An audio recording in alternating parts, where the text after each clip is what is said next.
Hi guys, welcome to Flying Grip Academy. Today we are going to discuss about different data types.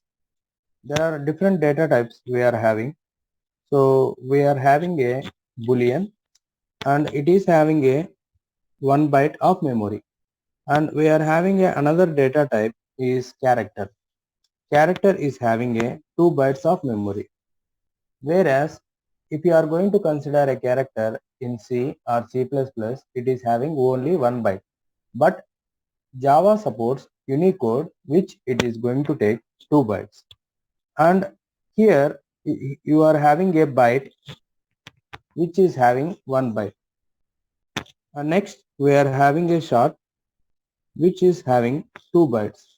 And we are having a integer which is having 4 bytes.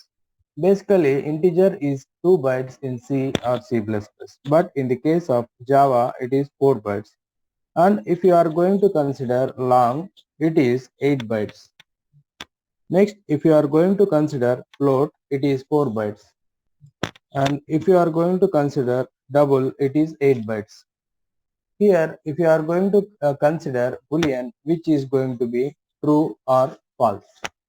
And similarly, if you are going to consider character, you will be typing the alphabets so that you can able to type A to Z, or you will be having a alphanumeric and special characters.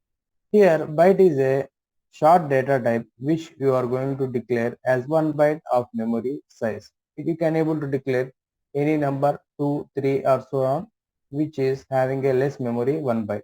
So next you are having a short byte, you can able to declare short integer depending upon some value. So next here you are having a integer, you will be declaring any value 2, 3, 4, 5 and so on. Here you can able to declare a long data type as long as you can able to declare as a long.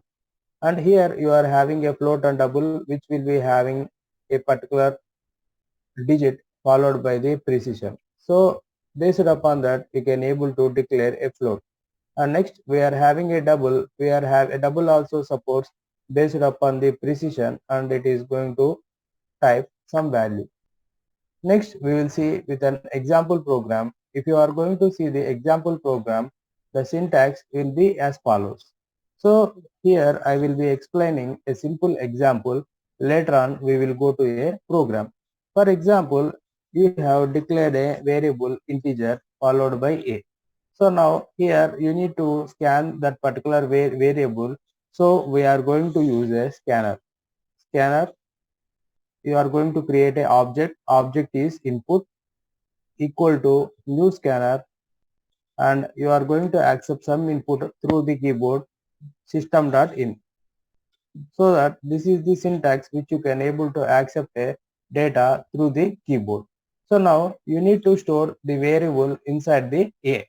Now a equal to, so now here you need to use an object is an input.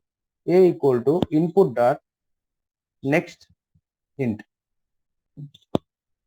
Similarly, if you are going to declare a particular variable as float b, then you are going to declare accept the input in the float b as b equal to input dot next float. In a similar manner, if you are going to declare a data type as double, so here you are going to use a c equal to input dot next double. In this manner, you are going to accept the input through the keyboard. So now, for example, if you are going to accept a character, at that point, you are going to accept a string. A string is a group of characters. So now, let us see an example. We are going to declare a character as ch.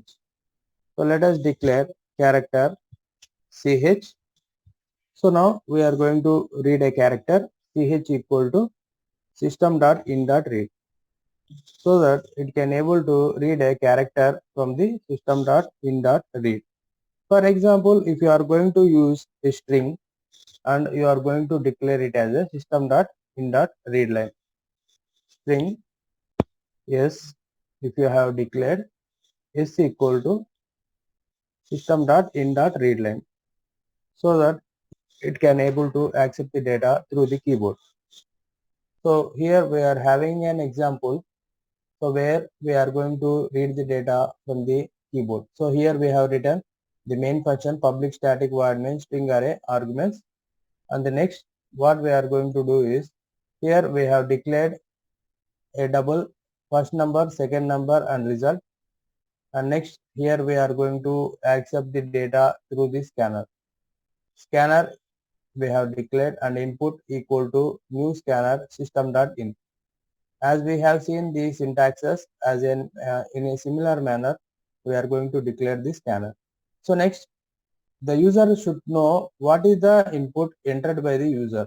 So first it need to print a message, enter the first number so that user can able to see, he can able to enter the first number. So now the first number equal to input. So what IP is an input, we have declared input dot next double. In a similar manner, we will ask the user enter the second number, and second number equal to input dot next double, and result will be adding the first number and second number, and finally we are going to print the result by using a system.out.println. So let us try to execute this particular program file. We are going to save this file name as classname.java. This is the class name which I am going to type followed by .java and save it under all files. I have saved this program. I need to compile the program. I am going to press Windows or Command Prompt and CD backslash, and I need to go to my folder CD space Java programs, and now I am going to compile the program Java C space followed by the class name .java. So now once it has been compiled successfully and we are going to execute the program Java space class name. So now it is going to ask the user enter the first number 55.56 and second number 25.3, and it is going to display the resultant. In this manner we can able to scan input from the keyboard. If you like this video, please like, share and subscribe my channel. Thanks for watching.